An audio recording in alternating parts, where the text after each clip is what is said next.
perfectly cooked potatoes and chicken. Let's go ahead and get started making this delicious and easy meal. So today we're making my Italian baked chicken and potato. It is so easy to put together. I'm decided to share this with you. This time of year, you know, it's turkey, right? And strange fact and funny fact, there are actually some people out there who don't like turkey. I know, it's crazy. It's absolutely the weirdest thing ever. People don't like turkey. I don't know, but this is a quick and easy chicken dish that you can put together. It's got the potatoes, it's got the meat, everything is mixed together into a casserole dish. It's popped in the oven. It takes no time together to put together. It's delicious. And it's just perfect to make any time of year, but this time of year, especially if you have a lot of people coming over, you want to have lots of different dishes, things that are easy to make, and that's still enjoyable. So we are going to go ahead and you can, double, triple, quadruple, and honestly, there really is no set amount of ingredients to this. You just can't go wrong. You can't fail when making this. So we're just going to get started now with one onion. This is about a medium-sized onion, not super big. And I'm just cutting it up in shreds. I'm just slicing it up here and putting it into my Pyrex dish here. To that, we're also going to do some garlic. I have some garlic here. I'm going to do about maybe 4 cloves of garlic that we're going to grate in there. You can also mince this, dice it. If you buy, store-bought already diced garlic, then go ahead and just use that as well. I love fresh garlic, fresh herbs, and stuff like that. All that's going to go into this. It's so easy to make. Turkey makes you sleepy? No, it doesn't. The chemical in turkey, tryptophan. People thought it made people sleepy, but it doesn't. Well, it's just because people eat too much on Thanksgiving. That's why they get too tired. Exactly. But again, this is really great for Thanksgiving because one, if you don't want to have turkey now, I have recipes up. I have recipes up of my Instant Pot turkey legs and stuff like that. So that's a really quick ways as well to make this day go a little bit easier for you. And this is something that you can make all year round. It does not have to be Thanksgiving, of course.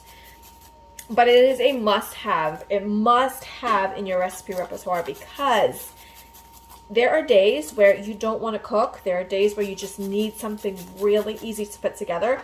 But it's really easy to put together, but it will please a crowd. And you can just double, triple, quadruple this. I'm using a Pyrex dish. I don't recommend using a sheet pan for it because you want to hold all those juices in there. It's going to make the potatoes are going to be boiling in the juices. So you don't want to make a sheet pan, but you can use like a really large Pyrex dish or 3 to 4 Pyrex dishes, however much you want to use. Let me see. So I have some carrots here. This is also a great way to add, you can add little extra veggies to your carrots and potatoes. You can add peas to this if you want. I've never added peas, but if you do want to add peas, I'm sure it should be just fine. But I've never added it, so. I'm going to add my carrots to my onion, my garlic, in my little Pyrex casserole dish here. I also have some potatoes. I have some gold potatoes. You can use any kind of potatoes, russet potatoes, whatever. There it is. So I have some potatoes here. These are some golden potatoes. I'm going to peel these, and I have my potatoes that I have peeled. I am going to cut these into slices about 1/4 to 1/2 of an inch thick. You don't want them too thick because these are going to end up cooking in the sauce that the chicken releases. So about 1/4 to 1/2 of an inch thick. And you can cut these up in little triangle slices if you want, but I like to do it like this because I'm going to lay them down at the bottom of my dish here.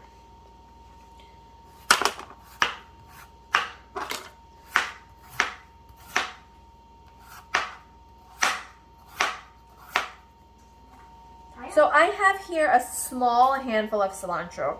And I'm just going to give this a rough chop. If you don't like cilantro, you can use parsley as well. But you don't want to use too much of cilantro. And if you know me, I really love my fresh herbs and stuff like that.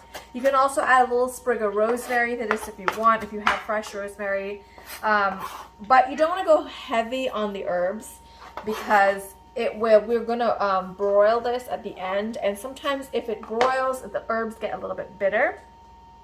So you don't want to add too much of that. So I'm going to season this, everything here I have here, with salt, liberally, as well as black pepper.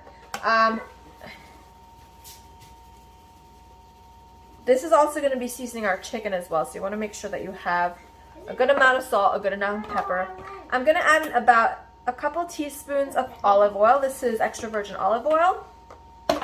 Just a couple teaspoons. And I have here some Italian dressing. I have organic one that I get from Target. And I like to use this one because there's no junky ingredients in there. This is a 12-ounce jar. And we're going to use, I'm not going to use all of this. We're going to use about half of the jar. Well, let's see. Yeah, about half of the jar. Half to 3/4 of the jar. I'm going to sprinkle in a tad bit of Italian seasoning. Sprinkle in about a half a teaspoon of Italian seasoning because there's already Italian seasoning in our dressing, but we just want a little bit more extra flavor. Some ketchup. You want about 2 to 3 tablespoons of ketchup. And you can also use some barbecue sauce for this if you want. And I am actually going to use some barbecue sauce for this. You don't want too much barbecue sauce either because it can get bitter. So I'm going over with about 2 to 3 tablespoons of barbecue sauce as well. I'm going to get my hands in here now and we're going to mix this all together. I'm going to do this before I add in my chicken because I don't want this splattering everywhere. I really want to make sure everything is mixed in. And you can do this in a big bowl if you want, if you find that to be a little bit more easier. However, I like to save on dishes. I think that's more important for me. Now I have some chicken drumsticks here. And I'm not going to add in all of my chicken drumsticks at one time because I want to make sure and be able to get to work, like massage that sauce into a piece of chicken at a time. We don't want bland chicken. We don't eat bland chicken in this house, guys.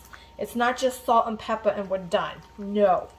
We're going to add some seasonings. We're going to add some herbs and we're going to make it good. Really get in there. Massage that chicken with the sauce mixture that you have created. Okay, I did a few. Scoot them off to one side. Get some more.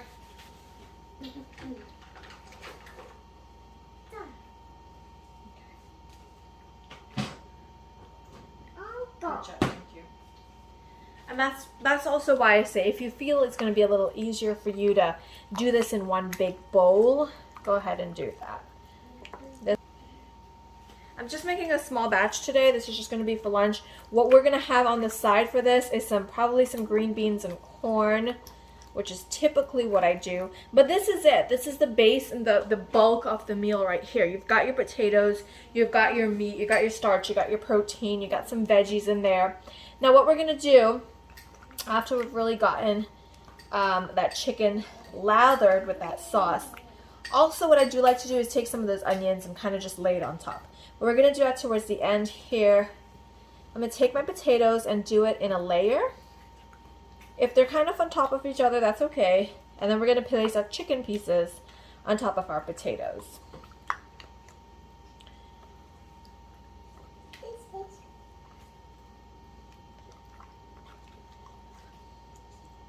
This is like a signature dish in our house because it's something that we make all the time. It's so easy.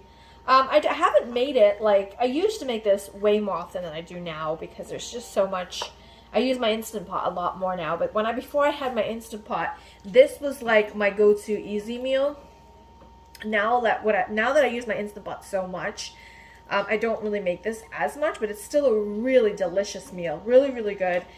Dinner rolls on the side with this. I will leave my dinner roll recipe down below. I'll link it above as well. Green beans, corn. You've already got your potatoes, but if you want to have extra potatoes on the side, potato salad. I do have a recipe for that. Macaroni pie, y'all, with this on the side. Oh my gosh, so good. Let me wash my hands up. So my oven is already preheated to 350 degrees. And what I'm going to do is I'm going to cover this with foil. And I'm going to pop it in my oven. And you want to make sure and cover this with foil because what's going to happen is your chicken will dry out if you don't. And I don't know anyone that likes dry chicken. So we're just going to tightly cover this. It's going to steam and it's going to cook in there. And as it cooks, when it's finished, it's not going to have much color. At that point, we'll remove the foil and we will broil it to give it some lovely color and char and stuff like that. Another thing for easy cleanup, because we are broiling this, sometimes the Pyrex dish can get like burnt edges. If you want to place a foil on the inside of your dish, so easy cleanup, go ahead and do that. Place it at 350 until our chicken is fully cooked through. That may take about 30-40 minutes, depending on how much chicken and the size of your chicken. You can also, of course, use wings and thighs and stuff for this as well. I typically just get organic drumsticks or some good quality drumsticks and make a drumstick meal in the oven for about 40 minutes, 40 to 45, and then I'm going to broil it. So I just took this out the oven and I carefully removed the foil. You want to carefully remove it because there's a lot of steam built up in there and you can get burnt. So just carefully remove it. You can see the potatoes are cooking in the juices and that the chicken is rendered out and all the seasonings and everything like that, so it's going to be delicious. So for me, this is going to take, so what I'm going to do now is I'm going to put this back in my oven. And I'm going to close the door and put my broiler on. 3 to 4 minutes. Every broiler is different. Of course, some broilers can take only just 1 minute or so. I like to get crispy edges and stuff on it, so I'm going to let it go for about 3 minutes, and we'll see. And that is it. It really takes, what, like 10 minutes for me to put everything in the dish, pop in the oven. The oven does the work. I pretty much just go about and do what I have to do, and then dinner is served, lunch is served. The potatoes are so good. It's creamy and perfectly cooked on the inside. It's got a ton of flavor because of all the juices in the chicken, all the seasonings and everything we added. It's just such an easy and great meal. I hope that you try it and you enjoy it. Don't forget to like and share and subscribe if you haven't done so already. And I will see you guys next time. Bye-bye.